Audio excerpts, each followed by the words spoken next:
This video of Vilnius, Lithuania will focus on food, fine art, and fighting for freedom.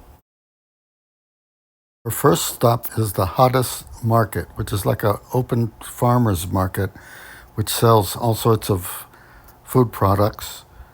Here we see soups, which are a favorite staple among Lithuanians, probably because the weather tends to be on the cold side. But they do make delicious soups, that's for sure. Here we see various kinds of meat, and now I understand why their bacon at breakfast tasted so good. If you look at the display case, you'll see that the ham on the right side has so much fat in it. That's why it tastes so good. I really have no idea what this device is. Is it a giant coffee maker?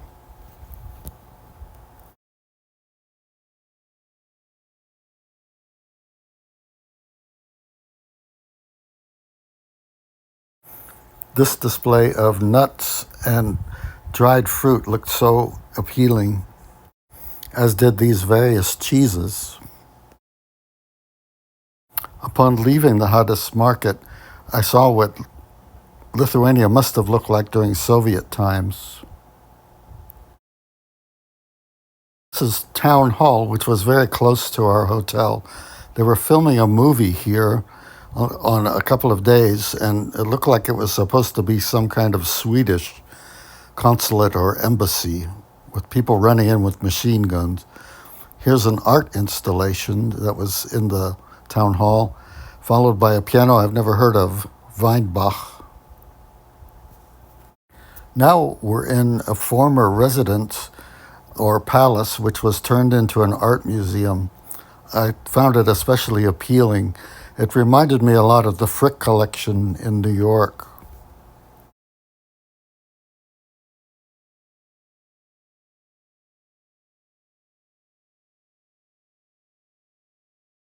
I believe a lot of the furniture was just reconstruction of what it may have looked like, but the art portion was the highlight of the museum for sure.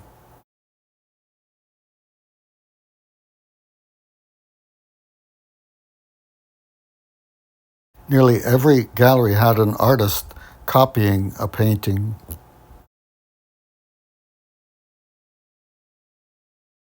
There are many artists' rendering of what is called the Gate of Dawn. It's the only surviving ancient gate to the city.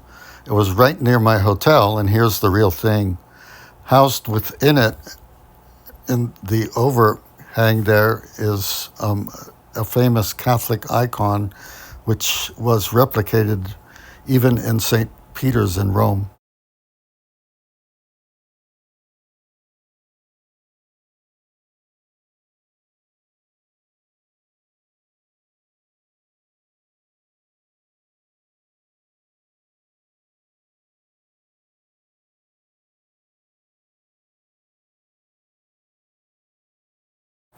And here's the original icon upon which all the others are based.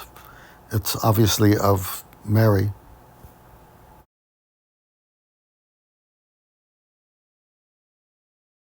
Now we return to the art museum we were in previously.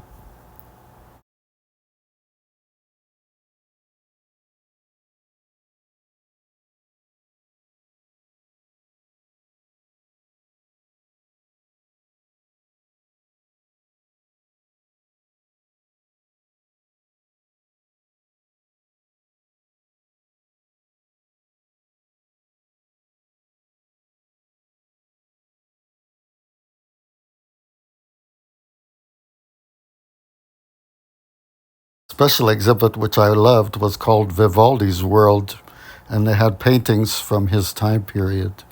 They were playing his music as well.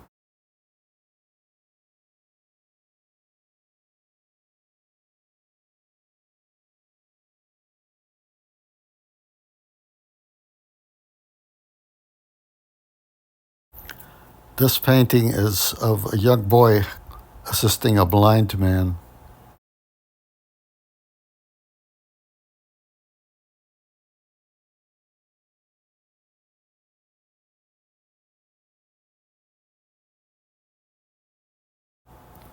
A woman on her deathbed surrounded by loved ones.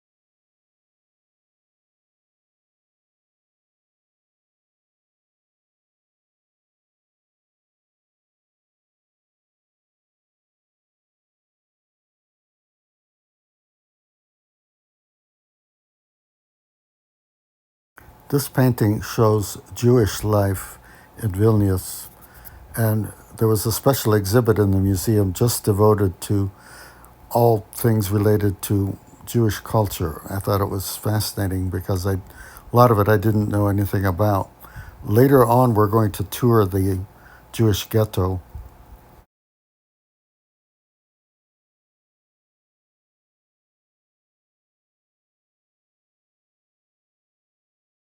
Now starts the organized tour I took of the Jewish ghetto. There were actually two ghettos that were separated in the 1940s, and sadly, more than 90% of the Jews that were in Lithuania at the time were killed in the Holocaust.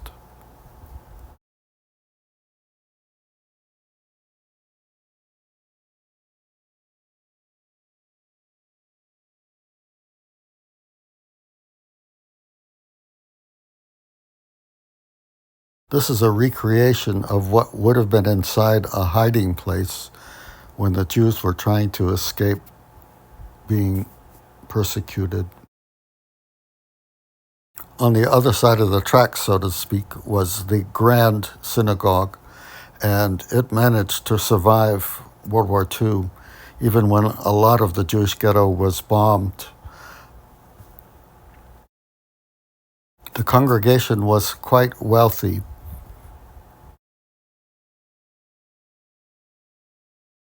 The men sat downstairs during services and the women sat upstairs. However, women with disabilities were allowed to sit on the fringes of the downstairs portion.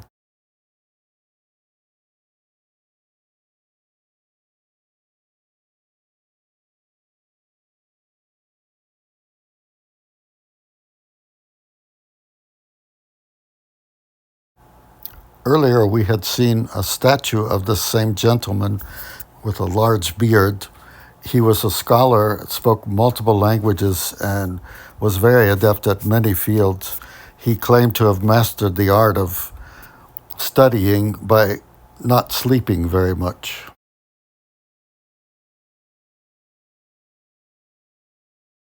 You'll never guess what this is.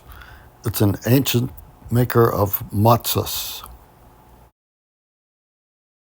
Speaking of food, this is the German restaurant that we ate at twice. That's John McLaughlin Williams, my brilliant conductor for the project. And here we are having mushroom soup, which was absolutely delicious.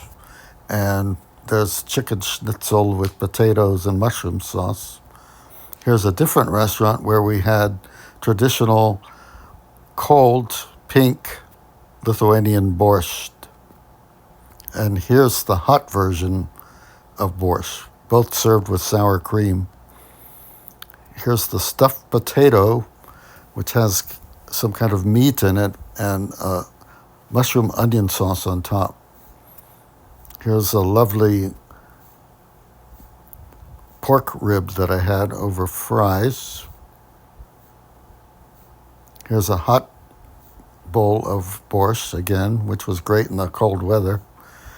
This is some kind of meatballs, I believe. It wasn't my dish.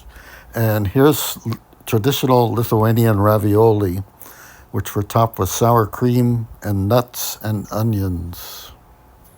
Now we're back to the History Museum. This was some kind of conference room.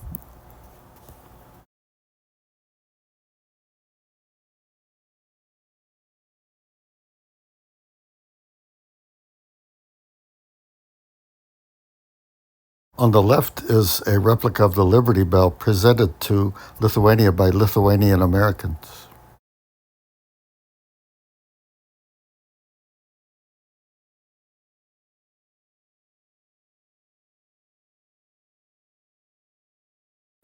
This room reminded me of the breakfast room of our hotel.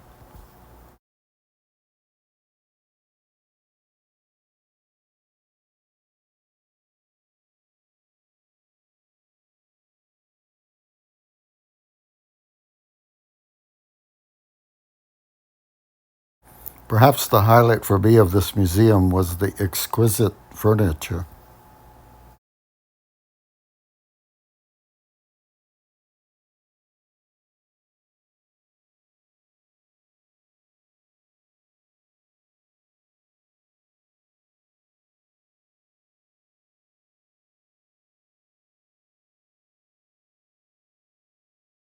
This large room apparently hosts concerts because tucked away in the corner is the world's most expensive piano, Fazioli, which is handmade in Italy.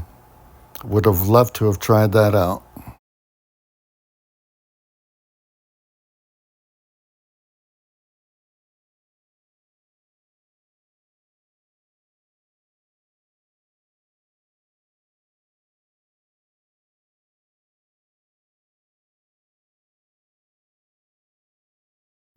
Here's a small portative organ.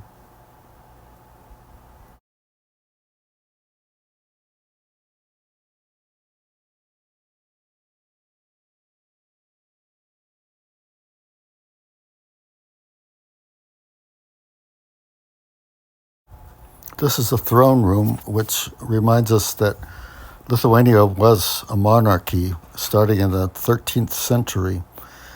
It didn't end well, so they never called them kings. They were dukes later on.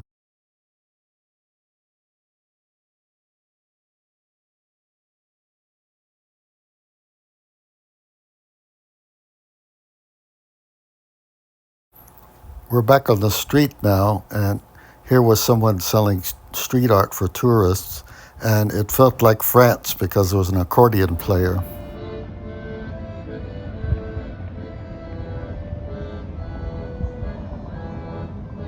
I noticed he didn't show up when it got extremely cold, but he was in a wheelchair. I felt bad for him.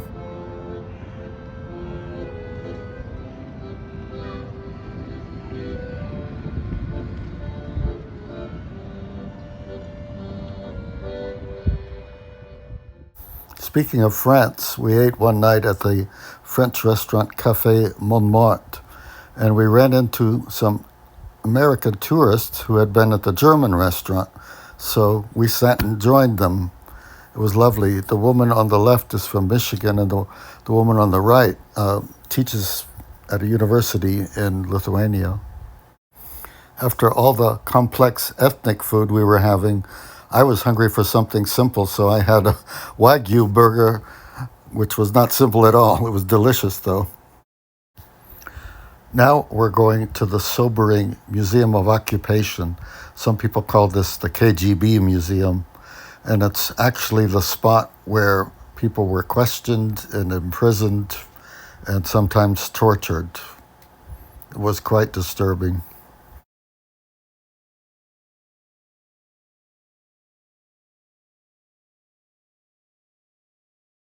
In this cell, all of the prisoners had to remove all their clothing.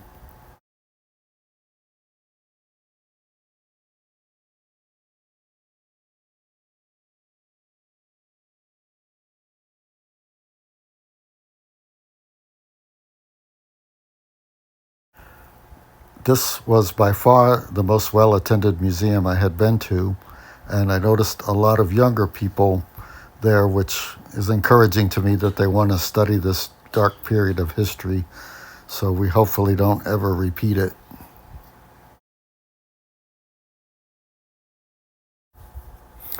This is an isolation room with just a hole in the floor as the toilet, nothing to sleep on. Pope Francis visited the room where clergy are remembered who had been persecuted.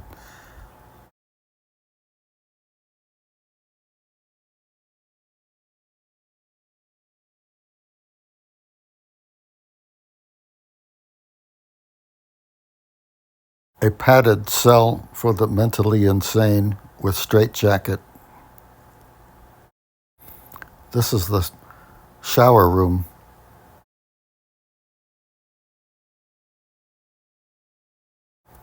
Prisoners were allowed outside for limited times to get exercise.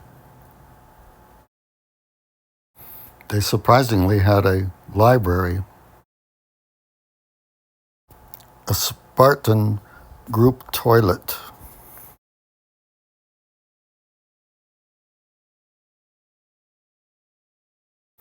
Many prisoners were sent to Siberia by rail.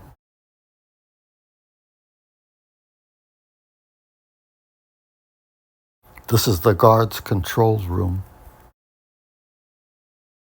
Back to something more cheerful. Right next to our German restaurant was a Portuguese restaurant. We had a wonderful meal there.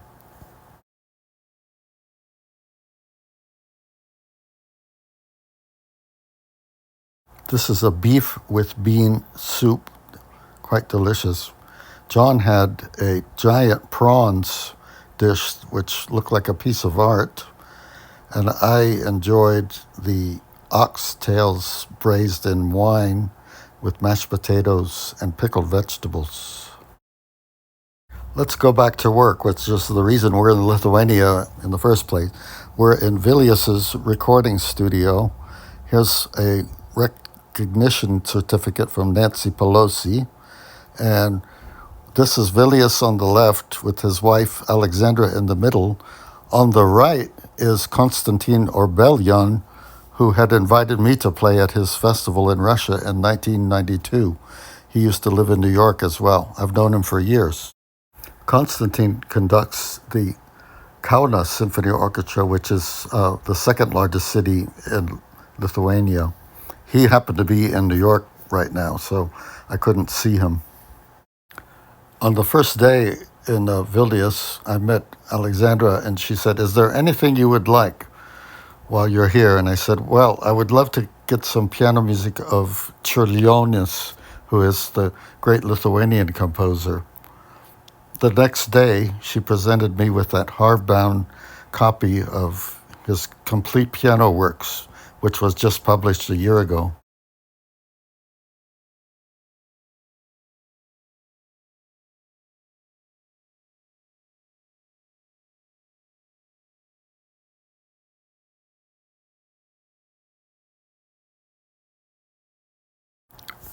After our Friday recording session, Vilnius took John and I to his country remote recording studio and retreat. It looks like something you might find in Napa. They have a Hamburg Steinway D for people to record on, an early piano, which really wasn't in playing condition, an organ, which looked most impressive.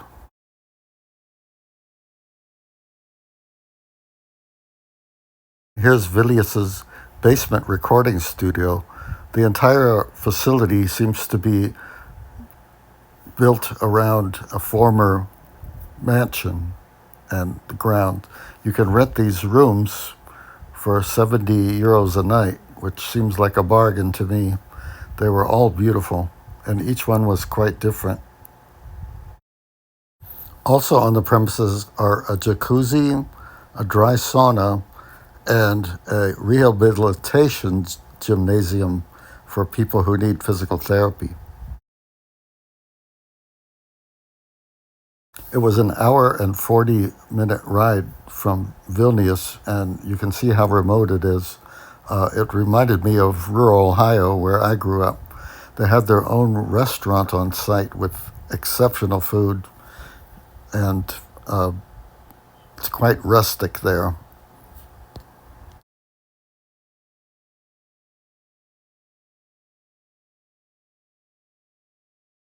Just when you think the food can't get any better, we had this delicious butternut squash soup, and I had ribs again with some potatoes, and the most unusual side dish of vegetables. They were pickled and served in a jar. I have never seen such a presentation.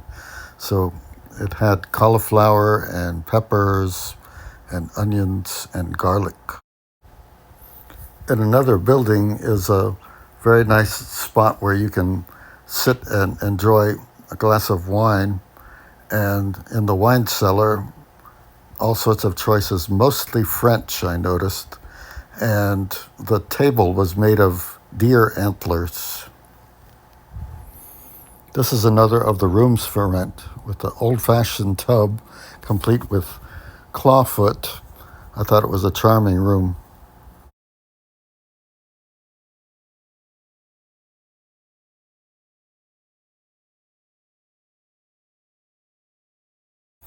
Now we're back in Vilnius and about to have our final meal, which was at a spectacular Georgian restaurant. I have never had Georgian food before, but I ordered their specialty lemonade, and my flavor was grape. Quite delicious. I didn't taste lemonade in it. And the soup was kind of tomato-based, served with pickles and pickled beets on the side. We had this wonderful bread, which was stuffed. It was almost like a pizza, stuffed with cheese. And you see that the cheese is a white cheese, almost like a goat cheese. Finally, we had pork neck served in a quite unusual presentation with French fries. We're now coming to the end of what has been a spectacular trip. Couldn't have gone better. Everything was wonderful, maybe except for the weather. Here's the Vilnius airport, which is like a train station outside, but quite modern inside. It's very efficient and not very large, but they do offer quite a few flights, which surprised me. And here we are about to board our Lufthansa flight to Frankfurt.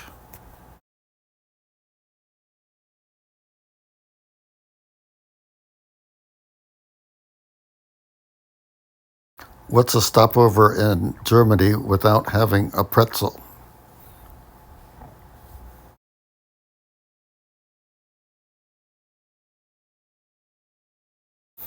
I love my perk of boarding first because of my United credit card.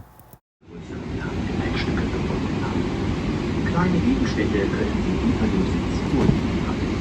Achten Sie jedoch darauf, dass Sie vollständig unter den Sitz passen und den Fußraum halten. Sobald Sie den Sitzplatz befinden, Ihre Reihe, dann Ihre Reihe.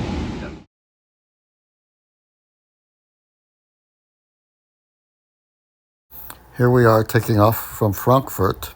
We got a lovely view of the skyline of the city. They call it the Manhattan of Germany because it's a banking center.